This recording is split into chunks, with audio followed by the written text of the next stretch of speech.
Hey there guys, this is Ultragrunt, and we are back for some more F-Zero GX. Last time out we did Chapter 1 on the story mode on Very Hard. This time we're doing Chapter 2 on Very Hard. Now this one's kind of weird because it changes each time. It all depends on how the race goes. This is a race one. But like, you can win at a really slow time. I think like one of the slowest times you can win at is like 1:17 or something. But then you can lose at a really fast time, like 1:09 for example. It's kind of weird. But you'll see why.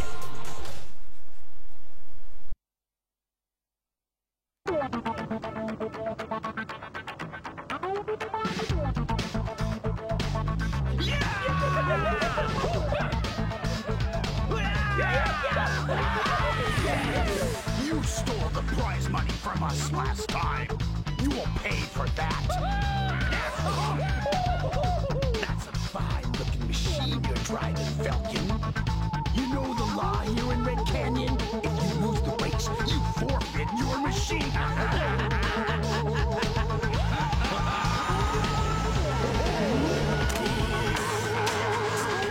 You can't back down now.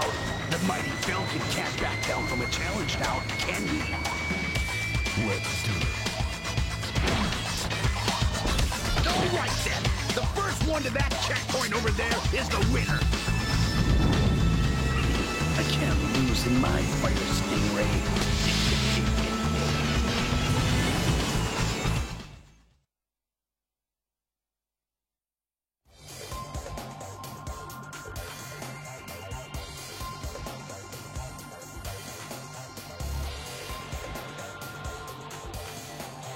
So, this is just a point-to-point race. We start at one point, we end at the other. And it's just a one-on-one. But it becomes really hard because it's full of traps, really, this race. And, yeah. This has got another awesome song on it, this game. I mean, this one. This race, even. And luckily, this one was on the soundtrack. This is a cover of the song from Red Canyon on the original F-Zero.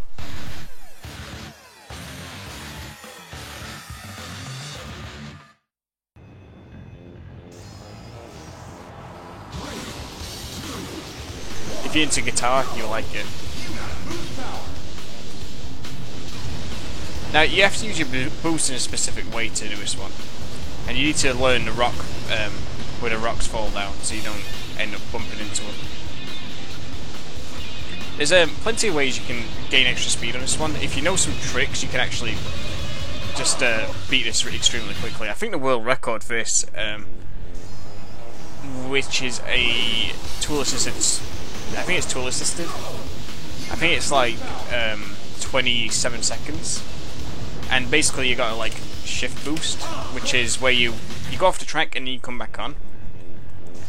And when you do that, you'll get like a small air boost, like a little small boost from the game. It's very hard to pull off, I find. I just did one there. It wasn't a very good one. Whoop, the rock knocked me off. But yeah, the reason why this one varies so much for win times is because of Samurai Goro here will crash into rocks occasionally. And that'll slow him down. And when that happens, he can potentially die. I remember somebody did a test to see how much health the samurai has, and I think he has like something like 1,000 times the normal health of a normal racer. And what happens there is you can't kill him unless you knock him off on the track. But on rare occasions, he will just crash straight into a boulder, wedge himself into it, and die instantly.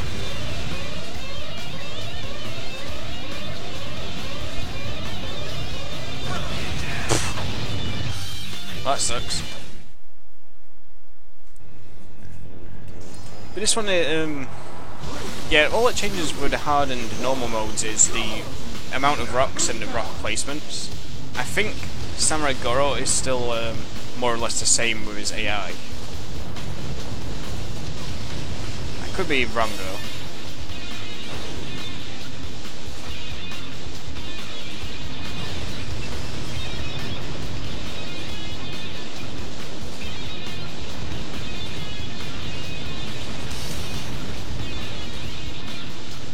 I don't know what random sparks are coming off him before. But yeah, he definitely rubber bands a lot towards the end of the race as well.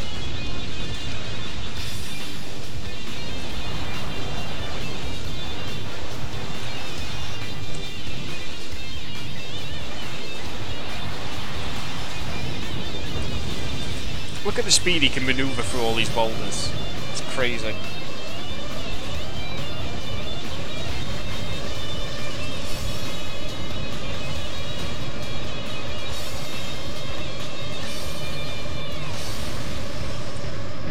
Ah! You need to save like one boost or two boosts for the very end. It's like the best way to do this one. Oops. Too close to the edge. Yeah, a shift boost is where you're just like going off the edge of the track, like I said. To do that, you just gotta hit both your air brakes, like, gotta tap, like, the right one and then hit your left one, like, as soon as you let go of your right one. Just like, just like, so that sort of, like, sound you're going for. It's very hard to do, though. It's a pretty advanced technique, and I'm not very good at it. Because, like, if you're not very good at it, you just fall off track. And that's one of the ways you can get really fast at this game. If you learn how to shift boost,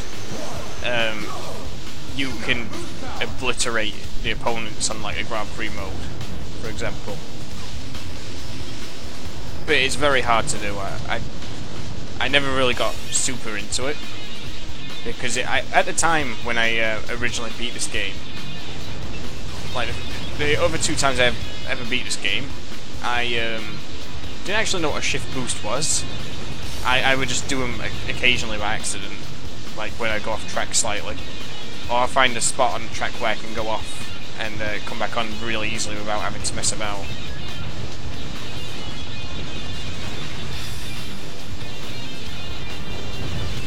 Wow, I got hit by a tiny little rock.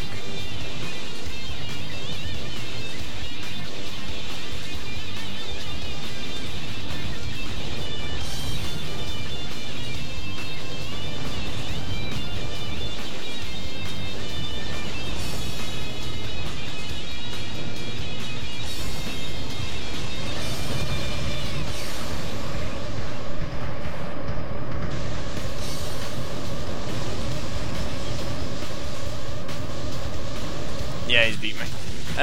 Yeah, he just has so much more energy than I do. He can like boost all the way through this if he really wanted to.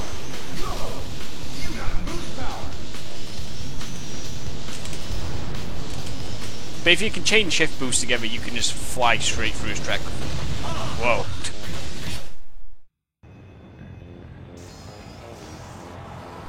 The top people at this game, they're insane with how they do these little shift boosts.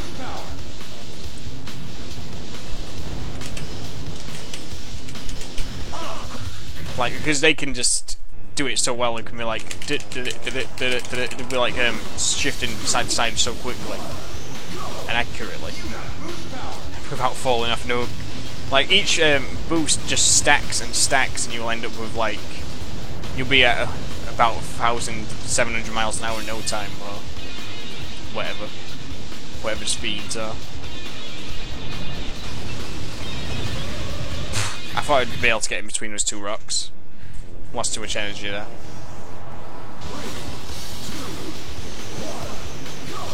There's no real way to get a feel for it. You sort of just have to just learn how to do it. You got to practice it.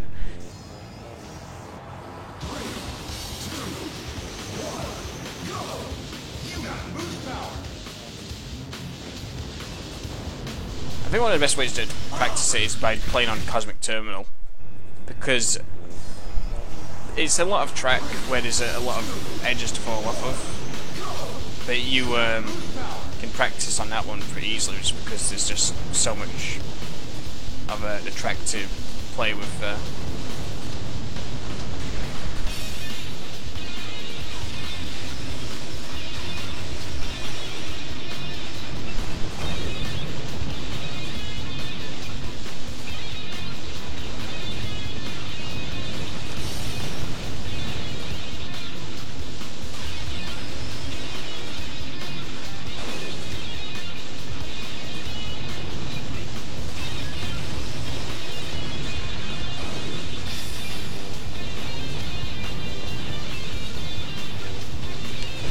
Oh.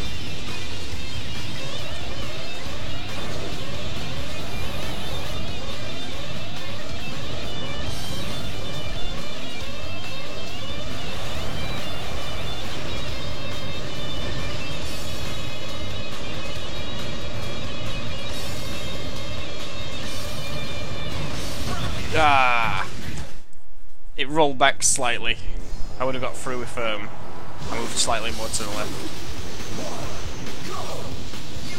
I wonder, maybe I should try doing it without boosting it all into that last section or something.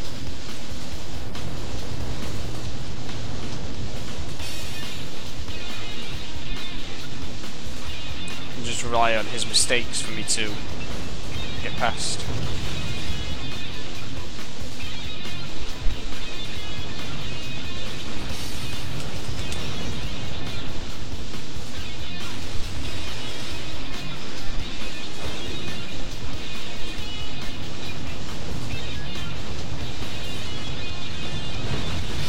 Wow. Yeah, I remember the first time I ever beat this on the hard mode. I'm pretty sure he died. He either fell off track or he died. One of the funny things is if you watch the tool-assisted version of this chapter, I think the samurai falls off. Like, I think Fire Stingray falls off the track because he's trying to rubber band that much.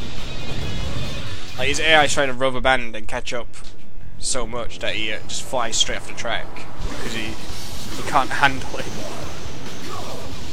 Because the guy who's doing the run like goes at like 2,000 miles an hour and he just Fire Stingray just cannot catch up and just falls off the track.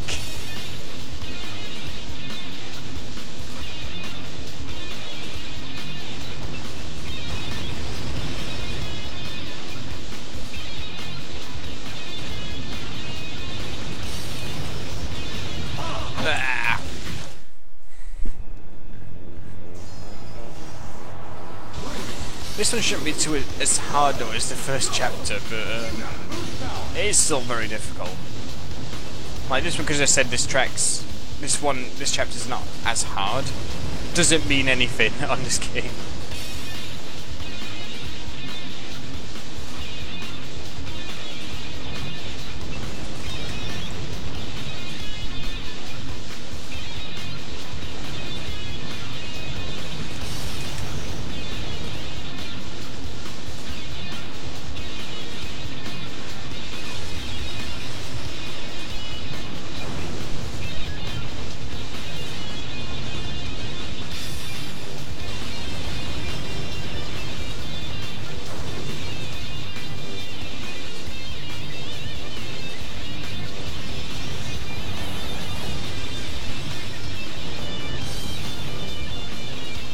The hitboxes on some of these boulders are really weird as well.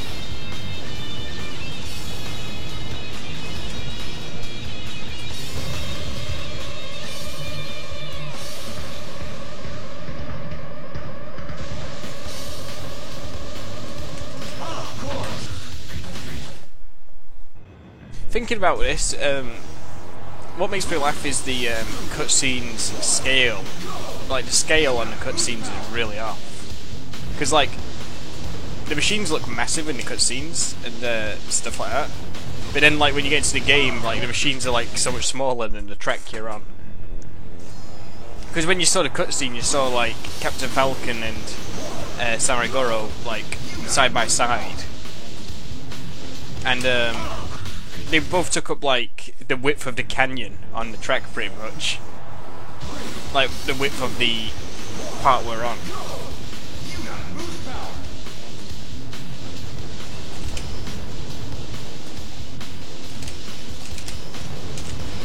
Wow, not a single boost then.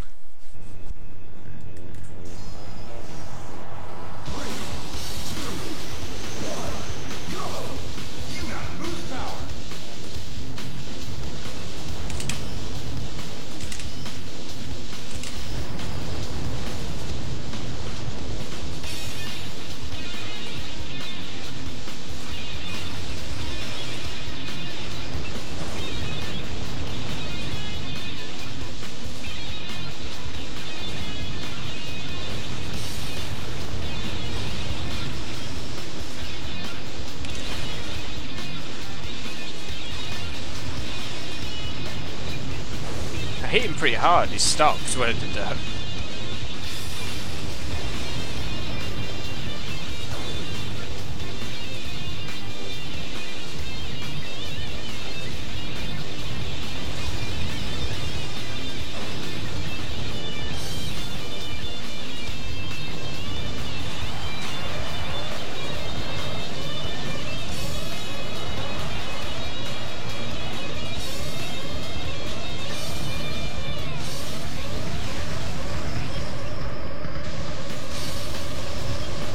And we got him. It's because of that slam I did on him at one point. That slam really stopped him.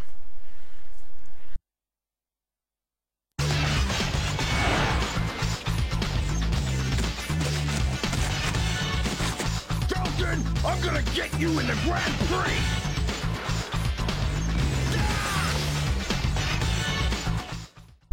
His voice actor just sounds like one of the bosses in Diddy Kong Racing. Sounds like that, it's like a dinosaur in, it's like a dinosaur in Diddy Kong Racing, or actually no, Wizpig in Diddy Kong Racing, he just sounds like him. He's like, you can't beat me. So anyway guys, it's not really worth showing off hard and normal mode, because they're more or less the same, except for there's just less boulders. So what we'll be doing instead is next time we'll be going and doing Chapter 3. Which has another cutscene song which you can't get on the soundtrack. So, thank you for watching this one guys, hope you enjoyed it, and I'll see you next time for Chapter 3, High Stakes in Mute City.